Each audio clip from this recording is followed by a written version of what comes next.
Video में हम करने वाले हैं 9th क्लास की एक्सरसाइज 13.2 का क्वेश्चन नंबर 7 और हमसे पूछा गया है the inner diameter of the circular well is 3.5 metre. इस वेल का इनर डायमीटर यानी अंदर की तरफ से जो डायमीटर है वो 3.5 मीटर है। It is 10 metre deep. ये जो कुआं है वो 10 मीटर गहरा है यानी height of this well is 10 metre. तो हमें फाइंड करने हैं इसके दो पार्ट। पहले पार्ट में पूछा गया है it's inner curved surface area. इसके अंदर का जो सरफेस एरिया है वो हमें कुएं के अंदर का सरफेस एरिया फाइंड करना है। तो देखो बच्चों, मैंने इसमें जो कुआं बनाया है वो इनर पार्ट ही बनाया है। कुएं की कुछ थिकनेस भी होती है, अगर वो सीमेंट या ब्रिक से बनता है तो उसकी कुछ मोटाई भी होती है, वो पार्ट मैंने नहीं बनाया है। सिर्फ अंदर का कुआं जो जिस रूप में दिखेगा वही मैंने शेप बनाई है। क्यों? क्योंकि हमें इनर कर्व्ड सरफेस एरिया पूछा गया है। इसके अलावा हमें जो डायमीटर गिवन है वो भी अंदर का ही गिवन है। बाहर डेप्थ को लेके हमें कोई भी बात ना पूछी गई है और ना गिवन है, तो इसीलिए मैंने इसकी थिकनेस नहीं बनाई है, तो तुम्हें कंफ्यूज नहीं होना है। ठीक है, तो लिख लेते हैं डायमेंशन क्या है। Diameter of the circular well given है। डायमीटर हमारे पास है, diameter of circular well, well हमारा सर्कुलर शेप में है, सिलेंड्रिकल शेप में है, तो इस वेल की जो डायमीटर है वो क्या गिवन है 3.5 मीटर। तो हम लिख लेते हैं।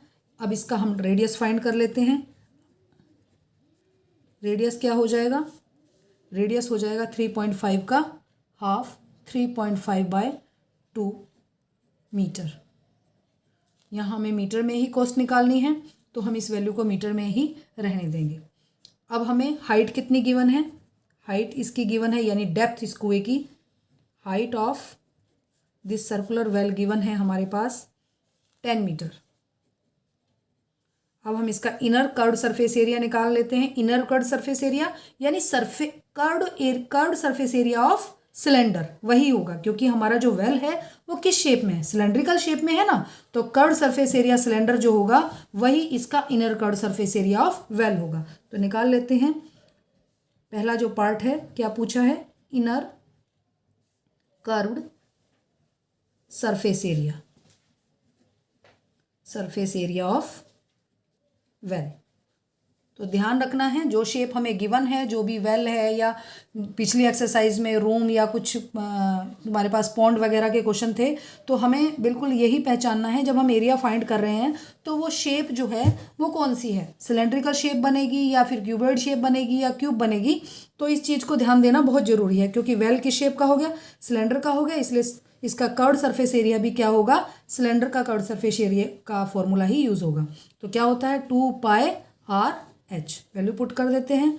2π की वैल्यू क्या होगी 22/7। r हमारे पास क्या है 3.5/2 और h हमारे पास है 10। तो सॉल्व कर लेते हैं। 2 5 are 10, 7 से इसको कटिंग कर देते हैं। 7 5 are 35, 0.5 आ गया। अब ऊपर हमारे पास ये वैल्यूज रह गई हैं 2 × 22 × 0.5 × 5। इन सभी नंबर्स को मल्टीप्लाई करेंगे तो वैल्यू आ जाएगी 110 मीटर स्क्वायर, यानी कुएं का जो अंदर का कर्व्ड सरफेस एरिया है वो 110 मीटर स्क्वायर हो जाएगा। सेकंड पार्ट में हमसे क्या पूछा गया है? The cost of plastering it's curved surface at rate of ₹40 पर मीटर स्क्वायर। अब इसका जो अंदर का कर्व्ड पार्ट है, इस कुएं के जो अंदर का कर्व्ड पार्ट है उस पर अगर प्लास्टरिंग करनी हो, प्लास्टर करना हो तो कितना पैसा लगेगा? अगर 1 मीटर स्क्वायर को प्लास्टर करने में, यानी उसके एरिया के सिर्फ 1 मीटर स्क्वायर पार्ट को प्लास्टर करने में अगर 40 रुपीज़ लग रहे हों, तो पूरे टोटल इनर्ड एरिया को प्लास्टर करने में कितना पैसा लगेगा? तो लास्ट क्वेश्चन की तरह इस एरिया को इसकी पर मीटर की कॉस्ट से मल्टीप्लाई कर लेते हैं। तो लिख लेते हैं 1 metre square cost of plastering कितनी है? 40 रुपीज़। तो ये जो 110 मीटर स्क्वायर में कितनी हो जाएगी? कॉस्ट ऑफ प्लास्टरिंग क्या हो जाएगी? 110 को मल्टीप्लाई कर देंगे 40 से, या 40 को मल्टीप्लाई कर देंगे 110 से, तो वैल्यू क्या आ जाएगी हमारे पास?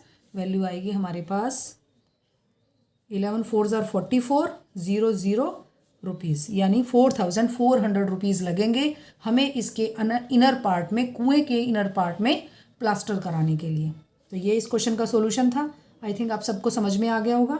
नेक्स्ट वीडियो में हम नेक्स्ट क्वेश्चन कवर करेंगे।